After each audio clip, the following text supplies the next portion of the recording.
Hai guys, kali ini saya akan merangkum film horor Indonesia berjudul Pabrik Gula tahun 2025. Tanpa basa-basi lagi, monggo disimak ceritanya. Namun sebelum lanjut jangan lupa ditekan dulu like, komen, subscribe, serta share video ini sebanyak-banyaknya ya. Oke. Scene diawali rombongan buruh musiman melakukan perjalanan menggunakan sebuah truk. Diceritakan mereka akan bekerja di pabrik gula.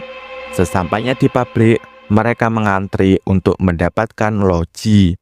Langsung masuk loji masing-masing. Rani, Naning, Wati, dan Endah pun ditempatkan di loji sama. Terdengar suara peluit pabrik. Tengah malam, Endah ngambil minum. Ia melihat seseorang keluar dari loji sehingga mengikutinya. Rasa penasaran membawa Endah berkeliling ke ruang produksi yang berujung di sebuah gudang. Di dalamnya ada pagelaran wayang kulit. Endah pun berlari, di belakangnya ada sosok. Film pun dimulai. Paginya, di hari pertama kerja, mereka diperkenalkan dengan penanggung jawab bernama Marni. Satu aturan yang harus ditaati adalah aturan jam. Suara pentungan setelah maghrib menandakan jam kuning. Semua buruh harus masuk ke loji masing-masing. Sementara suara peluit pabrik jam 9 malam menandakan jam merah. Semua buruh dilarang keras meninggalkan loji. 3 hari lagi penggilingan akan dimulai dan peraturan ini tidak boleh dilanggar. Pembagian tugas dilakukan oleh masing-masing mandor. Sementara Endah kedapatan kerja di kantor Marni. Fadil bagian operasi tebu, Naning bagian nerima hasil timbang, dan Wati bagian pelaporan. Waktu istirahat diisi dengan cerita Dwi dan Frankie tentang masa lalu pabrik gula yang buruh musimannya pernah terkunci di dalam gudang dan tiba-tiba meledak.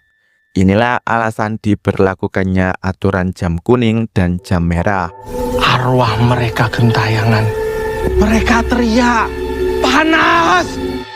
Endah yang sendirian di kantor ditemani sosok. Ia keluar dan melihat Rani masuk ruang produksi. Namun Endah pun lari. Disinilah ia bertemu teman-teman termasuk Rani.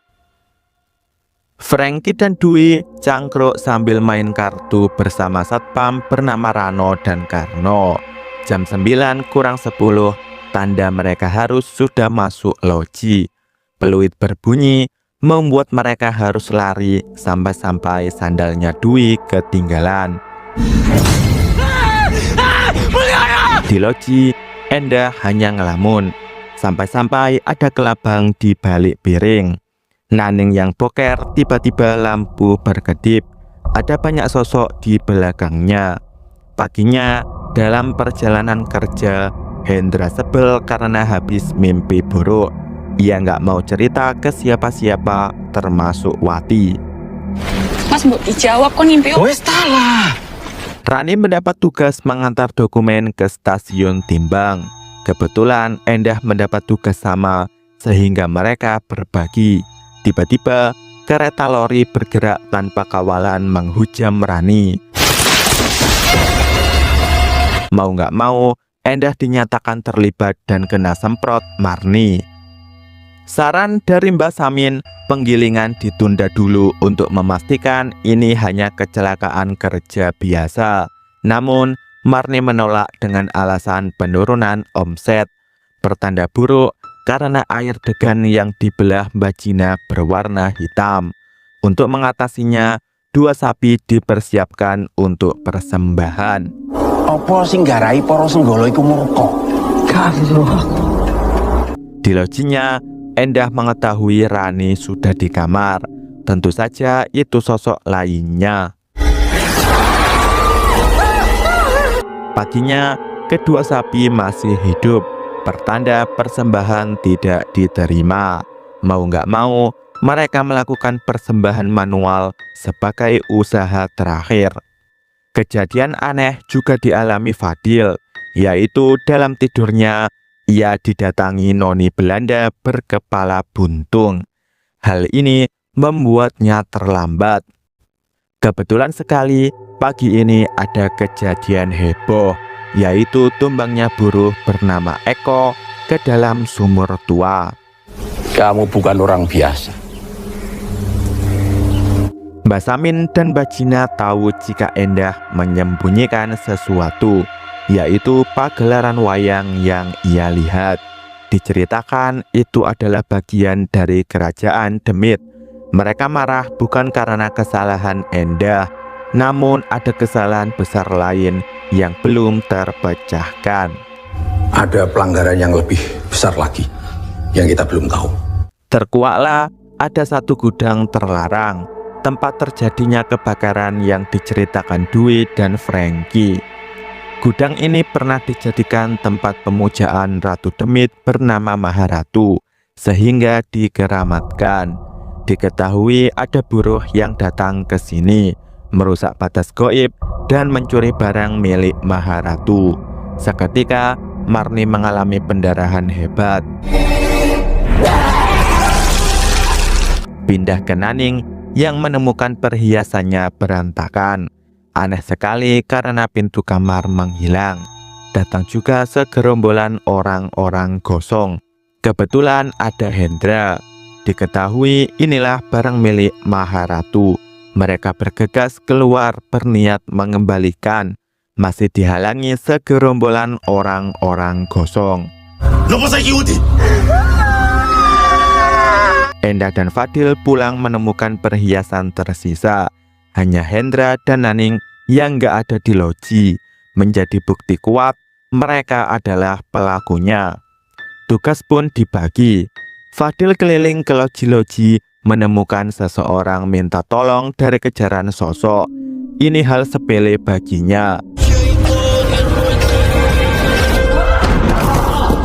Lanjut keliling, Fadil ditemani segerombolan orang-orang gosong. Dwi dan Frankie keliling mencari Naning dan Hendra, bertemu sosok bersepeda berwajah bolong. Mereka terus berlari, namun di setiap sudut pasti bertemu sosok. Untuk mengatasinya, Dwi bilang permisi. Nyun sewu, kula nuwun.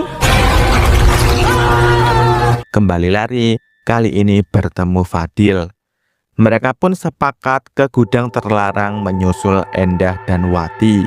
Nyatanya, Naning dan Hendra sudah datang lebih dulu. Perhiasan dikembalikan lewat perantara Mbak Jina. Begitupun dengan Endah yang mengembalikan sisa perhiasan yang ditemukannya tadi. Scene flashback.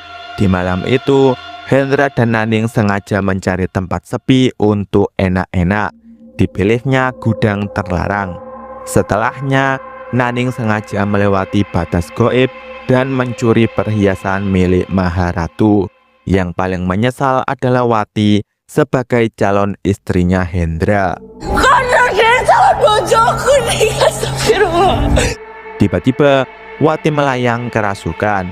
Ia melakukan orasi yang membuat seluruh buruh pabrik terpanggil dalam keadaan kerasukan. Tak terkecuali Endah. Ia kerasukan seakan-akan bermain wayang. Endah mengikuti acara iring-iringan manten yang cara resepsinya adalah dikubur hidup-hidup. Ini adalah petunjuk bahwa kerajaan Demit minta diadakan manten tebu dengan Naning dan Hendra sebagai tumbalnya. Bantu, Mbak. Aku yang gak mau mati, Mbak. Ini adalah tradisi turun-temurun sebelum penggilingan. Setelah diganti dengan sepasang lembu, namun kesalahan Naning dan Hendra membuat kerajaan Demit meminta tumbal manusia lagi. Ritual benar-benar dilakukan, persis seperti yang dilihat Endah. Nyatanya ini hanyalah simbolis. Yang diritualin adalah sepasang manekin. Namun dengan darah asli Naning dan Hendra, tiba-tiba pagar garam membuka sendiri. Tidak ada yang bisa menyelamatkan karena Maharatu sudah menggantinya. Tidak dapat memperdaya sang Maharatu. Atas kejadian ini, kontrak buruh musiman dianggap selesai. Semuanya dipulangkan. Namun dalam perjalanan Fadil melihat masih ada sosok mengikuti Enda. Film pun berakhir.